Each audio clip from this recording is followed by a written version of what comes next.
kita akan mengajak semua lapisan masyarakat untuk menghadirkan manfaat dan maslahat untuk seluruh negeri, untuk negeri kita cintai.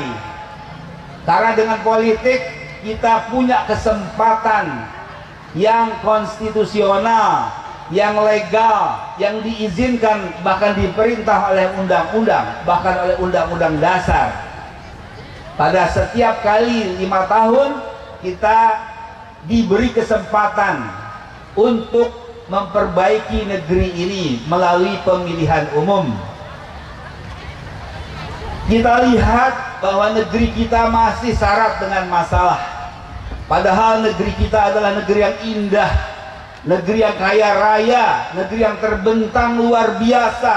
Dari Sabang sampai Merauke, dari Pulau Mia sampai Pulau Rote, 17.000 pulau, hutan belantara, samudera luas yang kaya raya, barang tambang mineral, menjadi negara yang sangat luar biasa kekayaannya. Tetapi kemudian kita dapatkan masih banyak problem, masih banyak masalah. Masalah korupsi, sampai-sampai negeri kita disebut sebagai salah satu negeri yang terkorup. Indeks persepsi korupsi di mata dunia kita menjadi begitu rupa memprihatinkan.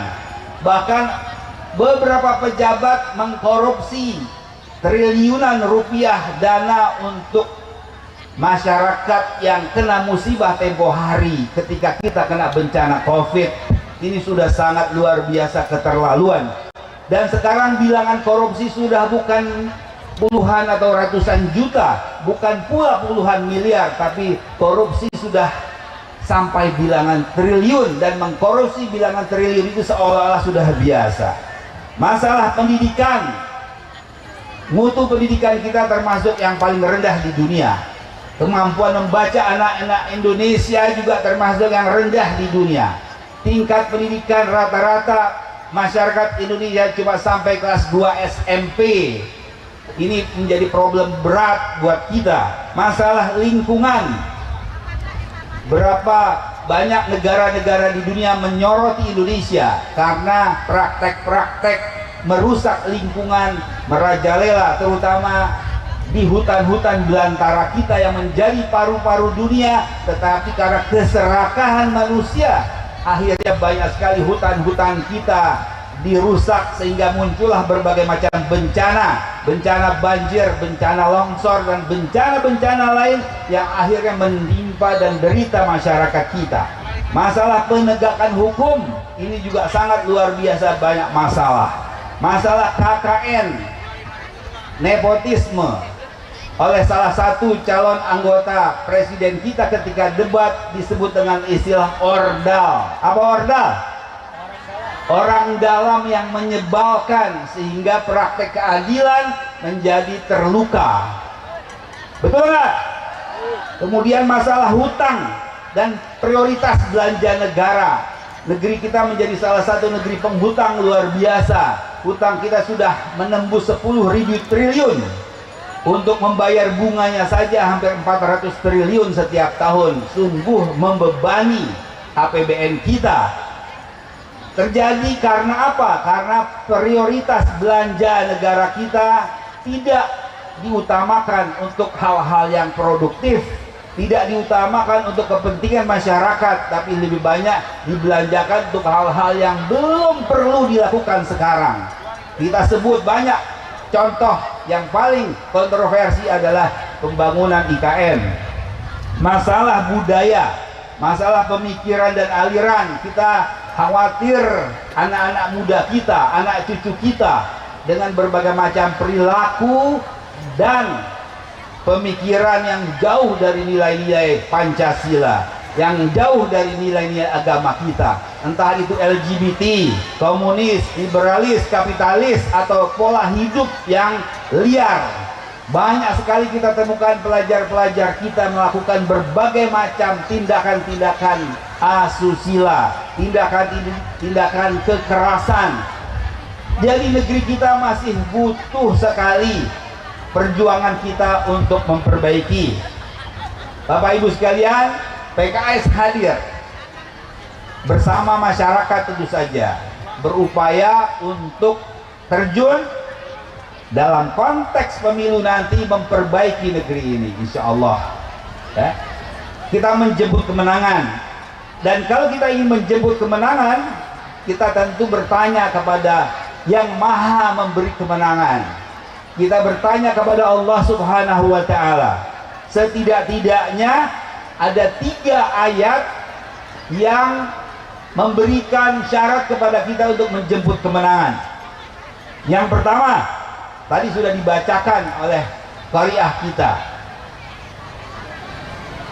Wal takum minkum ummatun yad'una ilal khairi wa ya'muruna bil ma'ruf wa yanhauna 'anil munkar wa ulaika humul muflihun.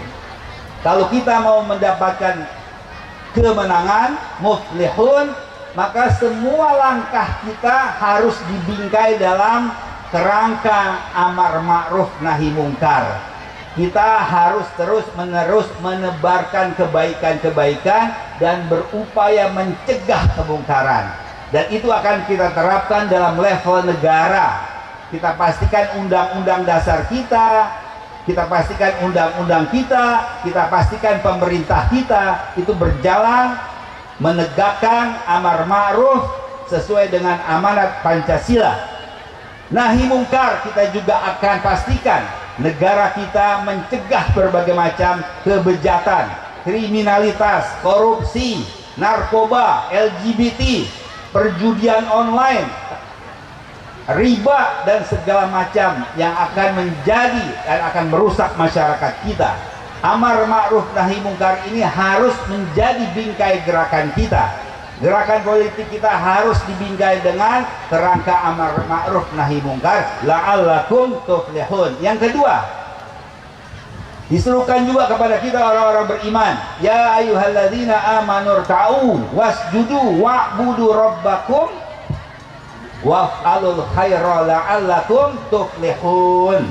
Kalau kita ingin menang, la'allakum tuflihun, maka kita harus membina hubungan yang erat dan akrab dengan Allah Subhanahu wa Ta'ala dalam bentuk ruku, sujud, sholat.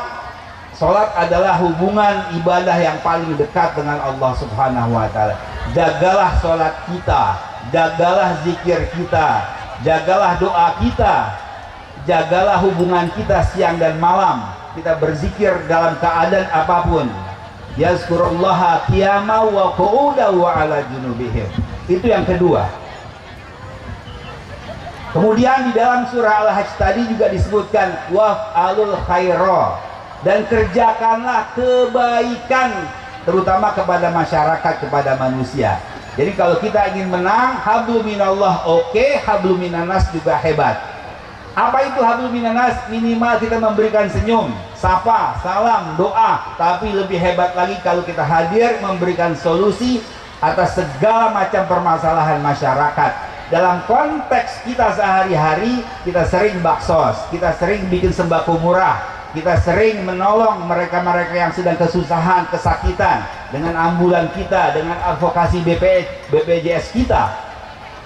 Atau dalam konteks perjuangan advokasi DPR RI misalnya, kita hadirkan puluhan ribu beasiswa untuk SD, SMP, SMA. Kita hadirkan hampir 2.000 beasiswa untuk perguruan tinggi. Itu adalah waf'alul khair. Tapi dalam konteks nanti kita berpolitik, maka kita juga harus pastikan semua program-program pemerintah harus berorientasi kepada kesejahteraan rakyat, sebagaimana menjadi tujuan dari didirikannya bangsa Indonesia. Yang terakhir, yang ketiga, untuk meraih kemenangan, Allah Subhanahu wa Ta'ala juga meminta kita untuk ya ayyuhalladzina amanusbiru wasabiru warabitu wattaqullaha la'allakum tuflihun. Kita akan berjaya apabila kita menjalankan semua hal tadi dengan sabar, melipat gandakan kesabaran dan ribat, setia, tetap tidak bergeser pada aktivitas perjuangan kita. Mudah-mudahan tablik akbar ini salawatan ini menjadi wasilah kita untuk menjemput kemenangan. Buat siapa? Buat kita, buat keluarga kita, buat masyarakat kita, menang dan bahagia di dunia, dan insya Allah kita selamat di akhirat. Amin ya rabbal alamin. Demikian, mudah-mudahan bermanfaat, maslahat. Pastikan kita menjadi duta-duta rahmatan lil alamin. Itulah yang diinginkan oleh Allah Subhanahu wa taala kepada umat Islam. Dan Rasulullah sebagai qudwah, wa ma arsalnaka illa rahmatan lil alamin. Maka kita sebagai umat baginda Nabi, pastikan setiap langkah kita menebarkan rahmatan lil alamin. Wassalamualaikum warahmatullahi wabarakatuh.